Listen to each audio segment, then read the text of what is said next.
অভিযান দিয়েছে, অভিযান পালন করছি। তো সামনে 1 তারিখ সরকারের মান্য করে আমরা 1 তারিখে ইনশাল্লাহ যদি নদীতে জাল লইয়া নামো। চাঁদপুরের পদ্মা মেঘনা নদীতে 2 মাসের ঝাটকা সংরক্ষণ অভিযান শেষে মধ্যরাতে নদীতে নাও ভাসাবেন জেলেরা। চলছে শেষ মুহূর্তের প্রস্তুতি। জেলেদের মাঝে এখন উৎসবের আমেজ। তবে ইলিশ উৎপাদন বৃদ্ধি পেলেই সফল হবে নিষেধাজ্ঞা, বলছেন সংশ্লিষ্টরা। শেষ হচ্ছে 2 মাসের নিষেধাজ্ঞা।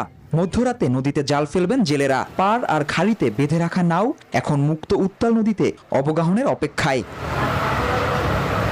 নৌকার ইঞ্জিন শেষবারের মতো পর্যবেক্ষণ ও পরীক্ষায় শেষ করেছেন জেলেরা। চলছে নতুন করে আলকাতরা রং লাগানোর কাজও। জীবিকার উপজীব্যকে পরম যত্নে মেরামত করছেন জেলেরা। চলছে জাল গোছানোর কাজ। দীর্ঘ জালগুলো এক বেরিতে বাঁধছেন জেলেরা। চলছে ছিঁড়ে যাওয়া জাল বাঁধার কাজও। মাকুর টানে নতুন স্বপ্ন বুনছেন জেলে।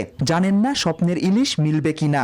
এখন জাল জল রেডি করছি, এখন রেডি নিয়ে নামবো। যদি আল্লাহ দেয় মাছ টাছ থাকলে দেনাফানা দিতে পারবো। অভিযান দিয়েছে, অভিযান পালন করছি। তো সামনে 1 তারিখ সরকারের মান্য করে আমরা 1 তারিখে ইনশাল্লাহ যদি নদীতে জাল লইয়া নামো। 1 তারিখে নামু, লাইনবে যদি আল্লাহ মাছ দেয় তো পামু, আর না পাইলে তো দেনা ফেনা হয়ে যাবো। আগামীতে ইলিশ উৎপাদন বৃদ্ধির আশা মৎস্য বিভাগের।